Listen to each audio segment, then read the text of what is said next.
From the headlines that move us to the plays on the fields and the people making a difference. It's news, sports, stories, and people that keep our community alive. This is the heartbeat of Tampa Bay. I'm Christopher Ingram. And I'm Sarina Fazan. Thank you so much for joining us, everyone. Hello, Sarina. Christopher. Julie Schaefer from Ad Sharp Web Design does all our graphics here and did our logo for the show, for the company, and she did this amazing cascading, what do you call those, clovers for St. Patrick's Day. For St. Patrick's Day. Did you notice there is... Of course. Can you guys see it? There it went. The green heart. The one green heart. There it goes. That's for you. That's so sweet. Because, of course, your kind of brand Yes. is the green eyes with the green heart because you love love and you have beautiful green eyes. Oh, Christopher, thank you. You always make me feel so great. Well, you should feel great. You're a wonderful person. So we got an exciting show today. Yes. We have the Tampa mayor issue with the attorney general. We're going to talk about that. Also, Tropicana Field, what's going on with Tropicana Field. We've got air travel stories, some crazy stories about what people are doing with so-called seat squatting, air taxis, streaming service charges, and the Buccaneers. The Buccaneers. Wow, some roster shakeups with the Buccaneers. So we have lots to talk about. All around the NFL, a lot of trades going on this week. Absolutely. Okay, let's start with Tampa Mayor Calamity Jane Castor. Where's my Swiss flag? Your Swiss flag is right here. We wave it every time Sarina is not going to take a stand. I'm sorry, but I am a Jane. I'm a huge Jane Castor fan. I am not. Surprise, surprise. Or as Gomer Pyle would say, surprise, surprise. And see, isn't it something, guys, like it's a larger lesson in life, how well you and I get along, but sometimes we don't always agree. We don't always agree. No. Yeah.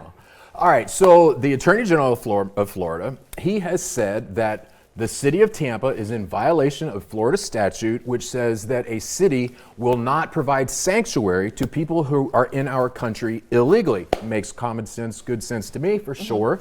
And that is a state statute. And the city of Tampa is apparently, according to the Attorney General, in violation of that statute, whereby they are providing sanctuary to people who are either criminals or who are here illegally, or illegals who are here, people who are here illegally who are victims of crime.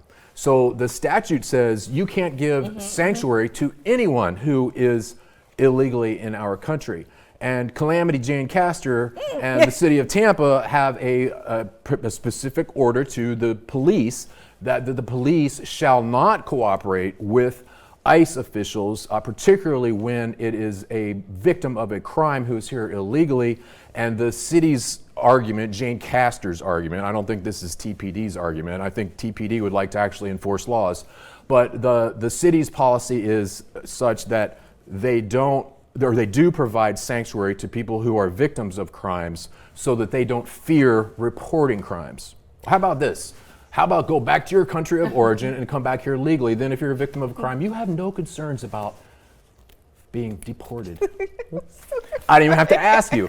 She's not going to take a position. No, well, but tell us. Okay, but let's stop for 1 minute. Take a breath. Yeah, take a breath.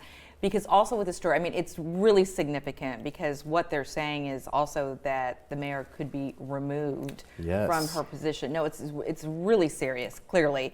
But also, Jane Castor has said that there's a deadline of March 31st as well. That's the Attorney General's deadline. The Attorney General's deadline. She did come out and say that they're going to look into this and reevaluate it. Yeah. You know, so it's a very, and believe me, I know it's a very sensitive topic. I will say, I know we're on opposite sides of Jane Castor. I mean, Jane Castor, I feel, was a phenomenal police chief and set records throughout the country for the city of Tampa remaining safe. So I will agree with you. Okay. I think she was a pretty good police chief. Yeah. She is an absolute disaster as mayor of Tampa. She is so completely incompetent and not prepared to serve as mayor of a large city like Tampa. I don't agree. I don't agree with that. Whoa, we're going to have to burn the Swiss flag. We're going to have to throw this away. You took a position. I love it. I actually took a position. I love it. But this, this is the broader issue of this as well is you and I have both seen how Governor Ron DeSantis, though, wow, I mean, he does not play around. He don't fool around. Andrew Warren was removed. You're out of here. He was of course, the Hillsborough County State Attorney. There was the lead prosecutor, I believe Orlando, was removed, right? For the death penalty argument. Right. Yeah. And so this is, it really is, there's a lot of pressure on Tampa right now. Absolutely. And Jane Castor, I think she likes her job. It's a nice, cozy, don't really have to do much kind of job, and she can screw it up and there are no repercussions. And so I have always got to get that little dig in. Sorry, Sarina. But Ron DeSantis and the Attorney General, the old saying, FAFO, F around and find out. She don't want to wait and find out. I think that by March 31st, the city is going to be in compliance with state law. You know what's interesting about it too, while you and I, we were each researching the stories, we still don't know how the story even came out in the first place. Well, one can guess that some law enforcement officers at Tampa Police Department who prefer to enforce laws, which is what they're sworn to do, don't like politicians telling them they can't enforce laws and cooperate with federal immigration officials, as they should be doing. And honestly, people should not be afraid to share that type of information, no matter what it is. I mean, that's one of the most beautiful parts, I feel, of this country as a whole, that if you're concerned about something, I mean, even if you do it, anonymously, you should be able to express your concerns. Point out when government is going wrong, if nothing else. Yeah. Well, so it remains to be seen. We got a couple of weeks for this to develop, and we'll see if Mayor Castor goes out. I want to point out one other thing, a little insider baseball. So Alan Clendenning, who leads the Tampa City Council right now, should Mayor Castor, for whatever reason, be removed from office, or if she, for whatever reason, resigned or did something at any point, not just in this case, then the head of the City Council would become the interim mayor. And I just have to say, as someone who knows Alan Clendenning, I don't like the job that Jane Castor has done, but she's not a hyper-partisan person. She actually used to be a Republican until she got married, and her spouse is an ultra-left-wing Democrat, and she kind of moved that way after she got married. But Jane Castor she's not hyper-partisan. Alan Clendenning is a hyper-partisan yellow dog Democrat. He would rather vote for a yellow dog than a Republican, and he scares the crap out of me. So I actually hope that Jane Castor gets in line with state law and does the right thing, follows the law as she should, as she's sworn to do, and that TPD no longer has this policy, and they will in fact be cooperating with federal officials, because Alan Clendenning would be an absolute disaster for the city of Tampa.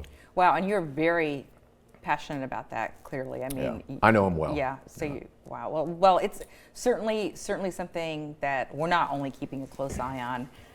So many other people are. I mean, the country is watching this come out of Tampa. Well, speaking of what we're watching, Christopher, what do you think about potential graves under Tropicana Field? Unbelievable, right? The parking lot, right? Yeah. Well, they did a study a couple of years ago, and I think they detected some abnormalities when they did some sort of a radar of the parking lot, and they're not certain that there are graves there, but this is begging the question, raising it again, as to whether or not there might be. And so the city is going to spend $400,000 doing a study and doing some of these x-rays or radar things to detect whether they're not abnormalities under the ground around Tropicana Field, but they're going to wait till after the baseball season. After the baseball season. But I'm so glad you brought that up and clarified, because when we don't know if they're graves or not. We don't know, but there were abnormalities, and if there are graves, or if they were, it would be from a historic black cemetery that was that was in that area. So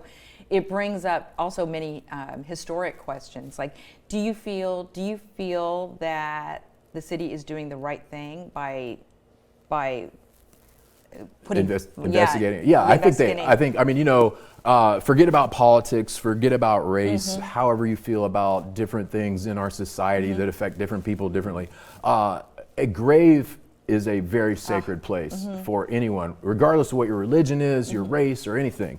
And if at some point graves in this black cemetery have been turned into a parking lot, then something needs to be done to address that. I think in an ideal world, we would remove the parking lot and we would find those graves, and we would put an appropriate marker there and some sort of historical signage and recognition of what happened here when we just kind of ignored the fact that there were black deceased people and we paved a parking lot over them. That's horrible. Yeah, and it honestly, it's for lack of a better term, or it's comforting to know that officials are doing the right thing in this, because you're right. I mean, it's your loved one. Yeah. You know? Can you imagine? No, It's just terrible. No. Okay, another story.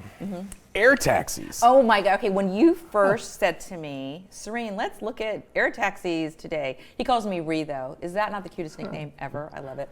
So I was like, what? Where? At air Tampa. taxis, yeah. In Tampa, potentially. As early as 2026 and 2027. Yeah, can you imagine? I cannot even imagine. I just wonder if we have air taxis, are they going to smell like regular taxis do? Because every time, I haven't been in a regular taxi in probably 10 or 15 years, because obviously everybody Ubers. And, but I can remember when taxis were still a thing, and I would go from the airport to home. Every time you got into a taxi in Hillsborough County, they stunk, the cars were run down, the drivers always claimed that the credit card reader doesn't work, until you say, oh, well, I don't have any cash, and they're like, oh, wait. And they bang on the thing. Oh, now it's working magically. Yeah. But air taxis, and it's so interesting. Florida's in a pilot program with 8 other states to test the feasibility of air taxis, and one of the locations is going to be between St. Pete and Tampa, which incidentally, did you know that the first commercial air flight ever flown was from St. Petersburg to Tampa in 1914. No way! Yeah. I did not know that. Yeah. First in the world, commercial airline flight. Ever? Yeah. Oh my gosh! What a fun fact. They had paying passengers who flew from St. Pete to Tampa. It took 24 minutes, and it was the first time people paid to be on an airplane. Oh my gosh! So how appropriate that we are part of this pilot program. You know, it's really interesting because I looked too. Like I was thinking, gosh, air taxis. How much is that going to cost? So they're saying like $3 to $6 a mile, maybe. Which is, you know, I mean, it's not. I'm not saying it's cheap, but it's not like over. Like I was thinking, it's not crazy. Like renting a helicopter. Right. So, and they're doing that because to help alleviate traffic and congestion. Yeah. They call these eVTOLs, electronic vertical takeoff and landing apparatuses, airplanes, kind of drone-ish. And some of the questions that need to be answered are things like noise, where they're going to fly from, and how that they might possibly interfere with existing air traffic patterns, and that they want to prevent that from happening, where they're going to be charging, those kinds of things. So there's a lot of questions to be answered. You don't just snap your fingers and overnight have this, but I mean, it's like the Jetsons are actually a real thing now. Isn't it something like, as a child, I would never have imagined, right? I used to love that show. You love that show Jetsons, too, right? Yeah, heck yeah. It was my cool. God, it was so cool. Yeah. Wow, and it's Delta Airlines, right? It's a smaller company, but Delta Airlines is the parent. Yeah, the parent company is what they're saying. But no, but it does. It reminds me of the Jetsons. I mean, and like we can talk on our watch and watch TV on our phones. Like it's so like the Jetsons era is here and moving faster than anyone could have ever imagined. And who would have imagined? It's super cool. I know. Speaking of airlines, and I just mentioned Delta. Wowzer! Have you read about or seen all this seat squatting on major airlines? It's crazy what people do. I mean, like the fact that people are so entitled that they can do this. Like, tell us about what you learned about it. Oh my gosh. Okay, so it's going viral, and it's a lot of the airlines are affected. Southwest, United, Delta, just name the airline. But there was one case where a guy on Southwest, like how soon they're going to assign seats, I think, in Southwest, right? But right now, you know how you go in and you choose seats. He put items on all the seats to make it look like they were occupied, so he could get the whole row. Unbelievable. I mean, it's unbelievable. Unbelievable. But so that one is, the entitlement. The entitlement is rude. But right? there's some other examples too, right? Listen to this one. This is amongst my favorite. There's a male passenger. He sits in first class. Not that it matters male or female, but he sits in first class. Those damn men. It's not his seat. He's supposed to be sitting in economy. So he sits in first class. The person who actually has that seat comes up to him and says, "You're in my seat, You're bro." in my seat." Refuses to move until the flight attendant comes and says, "Sir, you've got to go back there." They should have kicked him off the plane. Honestly, like now, you bring up a whole other topic, like how you're scared to even say anything on a plane. But for something like that, and then what about this one? this one really makes me so super sad, because why would you use your child for this? Like, there are people, they're saying they put their child in the more desired seat. So like put him like in an exit row or an exit row or the an aisle. Or an aisle or a window seat, in hopes that the traveler, the person who actually has that seat, sympathizes and says, all right, go ahead and have that seat, and I'll sit in the middle seat. Now, okay, I can honestly tell you, I am one of those people. If I saw a child, I'd be like, okay, well, you know. Yeah, you have a big heart. But it puts the travel. But why? How could you use your child for that? That's pretty bad. I think so, and it puts the traveler in a very uncomfortable position.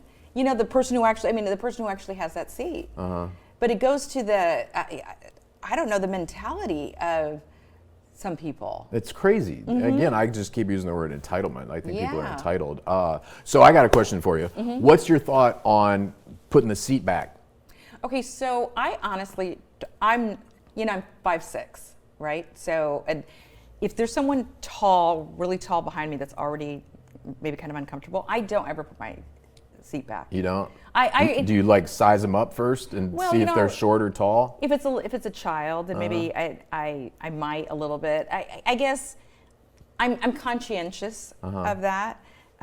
So I'm not saying that people should not. I mean, you should be able to do whatever you want. I guess I have a lot of people in my life, a lot of men that I care about, including you, Christopher, that are tall. That are over 6 feet tall. And I know when you're sitting on a plane, it's very uncomfortable. Yeah, it can be very uncomfortable. So, my dad is tall, Ted is tall, you're tall. So a lot of them, my brothers are tall. Yeah. Well, my one brother is tall. Sorry, Sean. So I guess I'm just conscientious of it. Yeah, well, I think, first of all, there are a couple of airlines. I think I recently flew for the first time on Spirit Airlines, and if my recollection is correct, their seats don't tilt back. Right. And I think that's probably the trend. But it's kind of a domino effect. If the person in front of you puts theirs back, you're going to want to punch yours back. I put mine back, and I always try to give like a little bit of warning. Yeah. Kind of press the button a little bit and jiggle it, let them know I'm coming, or, maybe even say, hey, I'm going to tilt my seat back or whatever. But, as far as I'm concerned, that's your seat that you paid for. And if it comes with a button that allows you to kick it back, that is your space. The space behind the seat is the next person's space. And then they can tilt their seat back too and have the equal amount of space. I'm pretty cut and dried on that. How about this question? If you're in the middle seat, right? Which is the worst because you're like this. Who gets the armrest? Well, it's so funny because I always end up in the middle seat because people I always fly with, one wants the window and one wants the aisle, which is fine. So I always end up in the middle, and I find I don't you're get like this the whole time. If you're with people in your party, you would think like infringing a little bit would be okay. But if it's a total stranger, do you do I guess you're doing the same thing if you're in between two strangers too, huh? Yeah, that's I do. The worst. I do. That's the worst. Well, here's, speaking of trivia or fun facts, this is just a Fazan fact. Whenever, and I did a video on this, so whenever I book a flight, I always try to sit in seat 23. No, not because of Michael Jordan, but because my daughter's birthday is on the 23rd. So I always get the 23rd. So Sammy said to me, she goes, Mama, why do you always go to the back of the plane? Because it's closer to the back of the plane. And I said, listen, girl, your birthday month is May, which is 5. And I would love to sit in seat 5, which is first class. So I said, let's manifest that. She'd probably be fine with that, right? Yeah, let's manifest the career. Let's manifest the show that we're, and then, and then we'll be sitting in first class. One other story related to airlines. Southwest, they recently did away with seating yourself, right? And now it's no longer a cattle call. You have an assigned seat. Did you know that one of the reasons why Southwest went to that, now part of it was because of money. They can charge more by people having to pay to upgrade. But one of the reasons they did that is because they had so many people that were bogusly requesting wheelchairs when they got to the airport so that they could be rolled onto Southwest during pre-boarding. And they said that 80% of the people, by their estimates, 80% of people requesting wheelchairs were BS. They did not need a wheelchair. And they said on some flights, they had as many as 100 requests for wheelchairs on one flight. See, that's, honestly, come on. It's crap. It's horrible. That's horrible. That is horrible. Like, what the hell is wrong with people? Right. I mean, that is really the entitlement. Again, it's entitlement. Like, I'm better than everyone else, and I need to be treated, unbelievable. So anyhow, that's one of the reasons. Wow. Okay. Streaming services. Everybody streams. Hardly anybody has cable. The worst business to be in right now is cable company. Right? It's kind of like when electricity came out, you didn't want to be a candle maker. Right. You don't want to be a cable company anymore because of streaming. The number of people streaming and cutting the cable cord has obviously been a story for a long time. But now people are starting to cut the streaming services because they're so expensive. By some estimates, people on average in the U.S. are spending $270 a month on streaming services. Isn't that something? And now, so many people are thinking, okay, maybe we go back to cable, because the advantage of cable, of course, all live sporting events you can typically see. You know, if it's within your area, you get most of the channels. I know. I mean, I typically do not do this. I was kind of proud of myself. I actually had my credit card statements and I was going through. And I did notice there were double, like sometimes, you'll get those things, start a free trial, and then you don't mean to start it. You forget about it. You forget about it. You don't mean to start it, or you have multiple like Amazon Prime accounts. Like you might have one on your child's account, then one on your account. So it's true. You're paying. You need to pay attention to how much, when I say you, all of us need to pay attention to how much we're paying for streaming, and then really take a look at it. Like if you're paying for 2 or 3, then you're probably okay. But if you find yourself paying for so many more, I mean, just look into whether cable could be more affordable for you. Well, another thing they do, I fell to this. I got an offer for Stars for $20 a year for the introductory for the first year, 1 year, $20. And then I forgot to cancel it. I think I turned on Stars 3 times. I thought their programming was horrible, which is why they can barely give it away. But then I forgot when the annual $20, it was literally $20 for the whole year. And then it came renewal time and they charged me the full amount for the next year. And, I had to fight with them to get my money back. What was the full amount? It was a couple $100. Yes. See that? Wow. I mean, that's a lot. That is a lot. You know what I miss about cable? I miss that you would turn it on and it doesn't take time to load. And I miss having the clicker and being able to punch in, all right, I want to watch channel 129 or 17 or whatever. And now you have to scroll down, you just keep scrolling to get to the channel that you want. I kind of miss having that guide which showed the actual channel number that you could punch in if you wanted to, like your favorite channel at 6 o'clock or whatever. It's really interesting though, like how now could be bouncing back to that. I know what you mean. Well, I think that the streaming services are going to start seeing more and more people cut back, and a lot of people are, in order to save money, are going back to the ad, Hulu with ads or Netflix with ads because the non-ad versions are so expensive. Well, one of the great things that can be about cable, what we talked about, are live sporting events. Like I have Spectrum, right? Going to the Bucks, and because we have got to talk about the Bucks. Football, we get to talk about football on the show. But live sporting events are such a huge draw, and I love having cable during that time. And I bring that up because we've got to talk about Mike Evans. We're going to talk about Mike Evans. And we also have to talk about what you're doing next week too. Oh yeah, okay. Should we talk about Mike Evans first, or let's talk about Mike Evans first, and we'll close on your on my little adventure. Journeys. On my little adventure. Yes. Okay, so I love Mike Evans, but he's leaving us. Yeah, 11 years with the Bucks. He's going to San Francisco. He had 11 seasons with over 1,000 yards. He's their number 1 receiver, number 1 touchdown maker. He's amazing. But he's going for a $75 million contract, $25 million per year for 3 years. To the Niners. Yeah. I mean, what a move. It's interesting because John Lynch, of course, is part of the Niners, and he was a former Buccaneer, of course, as well. But they're saying that they're doing that huge roster shakeup with Mike Evans, of course, being at the very top, because they need to get maybe younger players or players that they can really develop their way around Baker Mayfield. Baker Mayfield. Because, I mean, we had so many close losses last year. It was 8-9, but the bottom line is, you have said so many times, Christopher, it doesn't matter if it was close. It doesn't matter if it was a point. The bottom line, it's a win or a loss. Right. It all comes down to wins and losses. Yeah. Well, so related to that, a lot of teams, the trade started this last week. So all across the NFL, I've seen a lot of trades. I'm a Dolphins fan. They finally got rid of terrible Tua. He's gone to Atlanta. Guess how much they're paying Atlanta? Atlanta's paying Tua for a 1-year contract. How much? $1 million.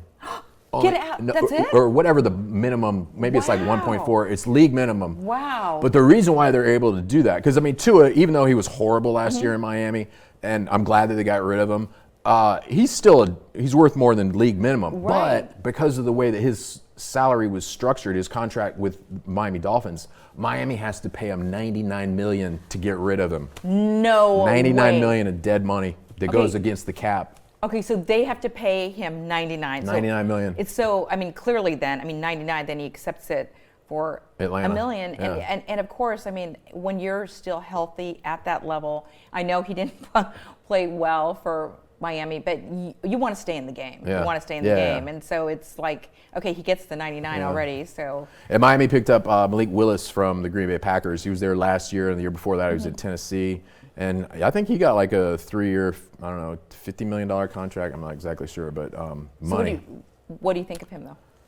I don't know if he's the answer to Miami's prayers, but clearly Tua wasn't cutting it. So let's try with somebody new. We'll see. I think they feel like he's someone we can develop into a star quarterback. Yeah. He's got a really strong arm, but he hasn't had a whole lot of performance in the NFL yet, so it remains to be seen. Wow, so But interesting. football, we're both missing football. I know, we're both missing football. See, they'll be here, though, before we know it. Okay, so it's St. Patrick's Week, right?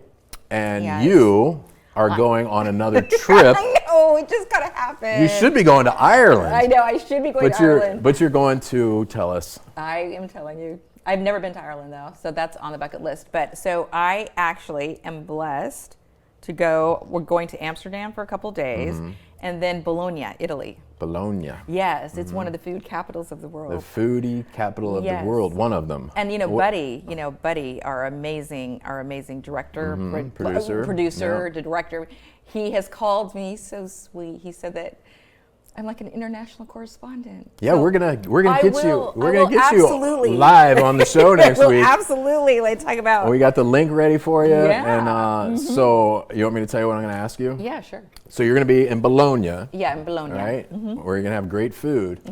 And you're normally, where's your flag? Give me your flag. You're normally Switzerland. You don't like to take a position. So what if I were to ask you, Sarina, is the food that you're eating in Bologna better than the Chef Boyardee you had when you were home?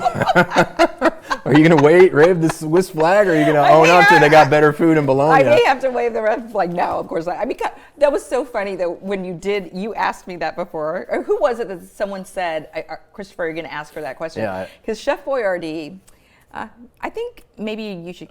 No offense to Chef Boyardee, of course. Are you a Chef Boyardee person? Well, no offense to Chef Boyardee, but maybe we compare it to something else. A good Italian restaurant in Tampa. Or something like that. Yeah, Yeah. because rather than out of a, And no, I mean, no offense. What do you got to get Chef Boyardee? See, you're doing that. You're like trying to play it down. Don't upset Chef Boyardee. You're hilarious. You're going to have so much fun. I'm so happy for you. Thank you so much. And your wonderful boyfriend, Ted, he was so kind and took me out charter fishing with him the other day. And we had such a good time and caught a ton of fish. He is a heck of a fisherman. You know what? Honestly, what we should do on this show, he said that you caught the biggest fish. I think you should include that picture in this show. It was huge. I caught the biggest fish, but he caught the most fish. Yeah. And it's just luck. I was just so happy that you guys had a chance to do that. It was the pictures looked great. It was such a beautiful day. It was fun. It's awesome. We are going to have Misty Carlson here filling in for you next week. She's so lovely. She is awesome. Inside and out. She's such a wonderful lady. But we'll miss you. And we're going to try to do a remote link with you. Yes, for sure. All right? Okay. Cool. Sounds great. Every story shared adds another heartbeat to Tampa Bay. From courage to community. We are so proud to tell the stories that keep our neighborhood strong. Thanks for watching The Heartbeat of Tampa Bay. Nice. Happy St. Patrick's Day. You too.